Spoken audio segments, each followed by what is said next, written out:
देश के 12 राज्यों में एसआईआर यानी कि विशेष मतदाता पुनरीक्षण का काम किया जा रहा है, लेकिन सबसे ज्यादा विरोध और सियासत पश्चिम बंगाल में हो रही है। अब तक 26 लाख नाम कटने की अटकलें लगाई जा रही हैं, जिसके खिलाफ खुद मुख्यमंत्री ममता बनर्जी ने मोर्चा खोला है। तो बीएलओ की हो रही मौतों की वजह से इसे टालने की बात भी वो कर रही हैं। वहीं देश भर में 25 बीएलओ की जान चली गई है। सिर्फ मध्य प्रदेश में ही एसआईआर के प्रेशर में अब तक 6 से ज्यादा बीएलओ दम तोड़ चुके हैं। आखिर क्यों जा रही है बीएलओ की जान, और पश्चिम बंगाल से लेकर तमिलनाडु और केरल में क्यों इस पर मचा हुआ है घमासान, देखिए हमारी इस स्पेशल रिपोर्ट में। ये दो तस्वीरें संकेत दे रही हैं कि पश्चिम बंगाल में चुनाव नजदीक है। एक तरफ अपनी ही सरकार होते हुए भी एसआईआर के खिलाफ मुख्यमंत्री ममता बनर्जी कोलकाता की सड़कों पर उतर गई हैं, तो उनकी पार्टी टीएमसी के ही विधायक हुमायूं कबीर ने बाबरी विध्वंस के दिन 6 दिसंबर को मुर्शिदाबाद में बाबरी मस्जिद बनाने की ठानी है। सबसे ज्यादा विवाद एसआईआर को लेकर छिड़ा है। ममता बनर्जी ने सख्त चेतावनी दी है कि अगर एसआईआर को नहीं टाला तो बीजेपी का पूरे देश में हाल बेहाल कर देंगी। 2029 বড়ই ভয়ঙ্কর, তোমাদের সরকার থাকবে না, শকুনি মামারা সেদিন কোথায় পালাবে, এখন থেকে ঠিক করে জায়গা রেখে দাও। আমায় বাংলায় আঘাত করলে, কারণ মানুষকে আঘাত করলে আমি মনে করি আমাকে আঘাত করছে, আমি সারা ভারতবর্ষ হিলিয়ে দেবো। वहीं बीजेपी ममता बनर्जी पर रोहिंग्या मुसलमान और बांग्लादेशी घुसपैठियों को बचाने के आरोप लगा रही हैं। शुभेंदु अधिकारी का कहना है कि अगर आप भारत को हिलाएंगी तो पूरे बंगाली आपकी सत्ता को हिला देंगे। ये घुसपैठिया डेथ वोटर फेक वोटर को वोटर लिस्ट में रखना चाहता है, यही इनका वोट बैंक है। नहीं तो टीएमसी का वोट शेयर जो 46% मिला था, 45.67, वो 30 में आ जाएगा।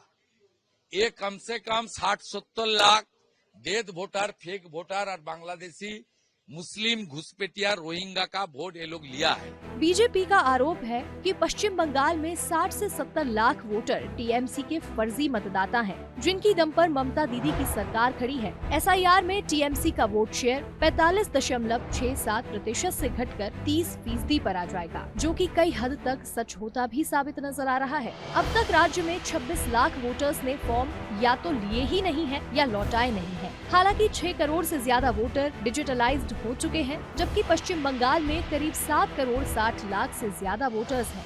इसी बीच टीएमसी के 10 सदस्यीय प्रतिनिधि मंडल ने दिल्ली में मुख्य चुनाव आयुक्त से मुलाकात की और एसआईआर की वजह से 40 लोगों की मौत के आरोप लगाए हैं। हालांकि ये आंकड़ा सही नहीं है। एसआईआर के प्रेशर से मौत के मामले मध्य प्रदेश में सबसे ज्यादा सामने आए हैं। वोटर लिस्ट पुनरीक्षण के दौरान बीते 22 दिनों में अब तक 25 बीएलओ ने दम तोड़ा है, जिसमें सबसे ज्यादा मध्य प्रदेश में 9 बीएलओ की जान गई है, जबकि उत्तर प्रदेश और गुजरात में 4 बीएलओ ने दम तोड़ा है। इसी तरह पश्चिम बंगाल और राजस्थान में 3 और तमिलनाडु और केरला में 1 बीएलओ की मौत हुई है। हालांकि मध्य प्रदेश में चुनाव आयोग की तरफ से बीएलओ की मदद के लिए डॉक्टर्स की टीम्स तैनात की गई हैं, लेकिन बीएलओ की परेशानियां कम होने का नाम नहीं ले रही हैं। ब्यूरो रिपोर्ट, विस्तार न्यूज़। और इस मुद्दे पर हमारे साथ बात करने के लिए स्टूडियो में वरिष्ठ पत्रकार पंकज बुकाती हैं। पंकज जी, जिस तरीके से सारा विवाद चल रहा है, तो आपको क्या लग रहा है जो इतना हंगामा देश भर में हो रहा है, उसके पीछे की राजनीति क्या है? देखिए, एसआईआर को लेके जो विवाद है, उसको सबसे बड़ी बात यह है कि दबाव बहुत है। आप 1 महीने का टाइम इतना बड़ा पुनरीक्षण के लिए दे रहे हैं, जिसमें पूरे प्रदेश की मतदाता सूची, और मध्य प्रदेश में फिलहाल इसकी जरूरत दिखाई नहीं देती, क्योंकि आप 2028 में चुनाव होने हैं। जहां चुनाव तत्काल होने, वहां तो समझ में आता है कि आपने बिहार में एसआईआर किया है, पश्चिम बंगाल में आप कर सकते हैं, लेकिन मध्य प्रदेश में चुनाव 2028 में, लेकिन आप अभी से पूरी ताकत झोंके हुए हैं, और उसमें भी डेडलाइन इतनी कम है कि 1 महीने में आपको ये रिपोर्ट बनानी है, और ये सारा काम शिक्षक कर रहे हैं, जिनको घर घर जाना है, अपना आइडेंटिटी बताना है। और दूसरा, इसकी इतनी सारी गड़बड़ियां हैं, इसमें इतना प्रेशर है कि आप उत्तर प्रदेश के 2 उदाहरण देखेंगे कि जिन लोगों ने आत्महत्या की, उन्होंने चिट्ठी में लिखा है कि हमको ये कहा गया कि आप ओबीसी के वोटर्स के नाम हटा दीजिए और सामान्य के वोट बढ़ा दीजिए। अब ये हो सकता है ऊपर से नहीं कहा गया हो, लोकल राजनेता अपनी राजनीति कर रहे हों, लेकिन अगर आपने ऐसा नहीं किया तो आपको नौकरी से हटा दिया जाएगा, इस तरह का प्रेशर है। देर रात तक काम चल रहा है। आप समझ सकते हैं कि एक बीएलओ कितना काम कर पाएगा 24 घंटे में भी। उसके बाद उसको स्कूल में पढ़ाने का प्रेशर भी है। शिक्षक ज़्यादातर इस काम में लगे हुए हैं, और दिसंबर में हाफ ईयरली एग्जाम होता है ज़्यादातर स्कूलों में, तो उन पर वो प्रेशर भी है। स्कूल में भी जो विभाग है, शिक्षा विभाग, वो भी उनको टॉर्चर कर रहा है कि वो काम अपनी जगह, आप अपना काम करिए। राजनीतिक दबाव है, डेडलाइन का प्रेशर है, इसके अलावा देर रात तक काम करने का प्रेशर है, और सबसे बड़ी बात जो गाइडलाइन दी गई है कि आपका 2003 की वोटर लिस्ट में नाम है, लेकिन घर में 5 लोगों के नाम आ गए हैं, एक का नाम नहीं आया है। वो एक आदमी जब वहाँ जाता है तो आप कहते हो कि ईपिक नंबर बता दीजिए, आपका नाम एड ऑन हो जाएगा। जब आप ईपिक नंबर बताते हैं तो बीएलओ के पास कोई जवाब नहीं है। वो ईपिक नंबर के बाद भी जब समाधान नहीं करता है तो लोग उस पर प्रेशर बनाते हैं कि तुमने हमारा नाम काट दिया। बिल्कुल। ऐसे में वो क्या करेगा? ऐसा लग रहा है कि बहुत सारा काम, इतना बड़ा काम है, सब कुछ बहुत जल्दबाजी में किया जा रहा है। चुनाव आयोग क्यों नहीं इसका फीडबैक ले रहा है? क्यों नहीं जो कुछ जगहों पे पहले एक किसी राज्य में कर लिया जाता, उस पे से जो सबक होते उसको सीख के फिर दूसरे राज्यों में किया जाता? तो इतनी जल्दबाजी, इतनी हड़बड़ी चुनाव आयोग क्यों दिखा रहा है? फॉर्म 6 को लेके जो सबसे ज़्यादा है कि आपने उसको भर के दे दिया तो आपकी जो भी कमियां हैं वो ठीक हो जाएगी, लेकिन फॉर्म 6 बीएलओ डाउनलोड ही नहीं कर पा रहे हैं। फॉर्म 6 को भरने के बाद भी ये गारंटी नहीं है कि आपका काम हो जाएगा। सबसे बड़ी बात देश में जो बात कही गई थी कि आधार कार्ड ही अब हर व्यक्ति की आइडेंटिटी है, हर व्यक्ति का एक नंबर है, इतने जोर शोर से आधार कार्ड को प्रचारित किया गया।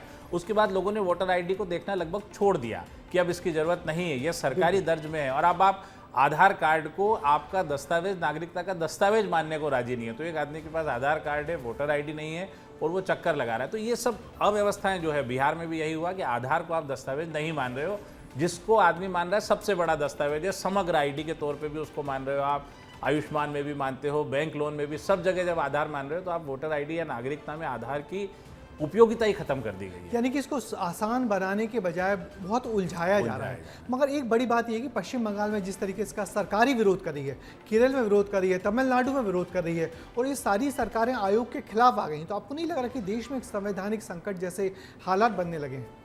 देखिए, जब भी ये संवैधानिक संकट की बात होगी और सरकारें विरोध करेगी तो वो सरकारें विपक्षी सरकारें होंगी, और जब वो विरोध करेंगी तो एक बड़े लोग, जिस तरह की बताया जाएगा जैसे पश्चिम बंगाल में कि साहब घुसपैठियों का मामला है, आपने बिहार में देखा कि सीमांचल से सबसे ज़्यादा फर्जी वोटिंग ये चीज़ें हैं, तो जितना ज़्यादा सरकारें विरोध करेगी उतना ज़्यादा एनडीए को फ़ायदा होता दिखता है, क्योंकि सरकारों का विरोध ये माना जाता है कि ये घुसपैठियों को समर्थन कर रहे हैं, ये एक मजहबी लोगों को समर्थन कर रहे हैं और उनके नाम वोटर लिस्ट में नहीं।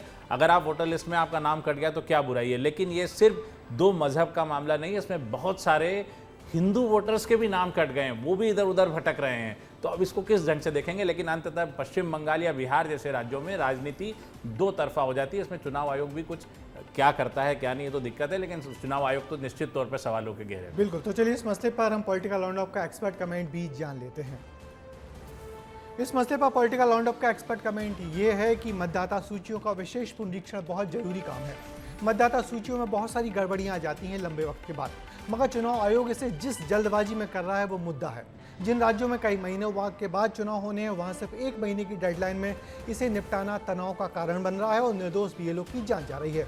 आयोग को लगातार एसआईआर को लेकर अपना पक्ष जनता और विरोधी पार्टियों के सामने रखना चाहिए, क्योंकि विरोधी पक्ष भी इसी लोकतंत्र का हिस्सा है, उनको दुश्मन ना समझा जाए।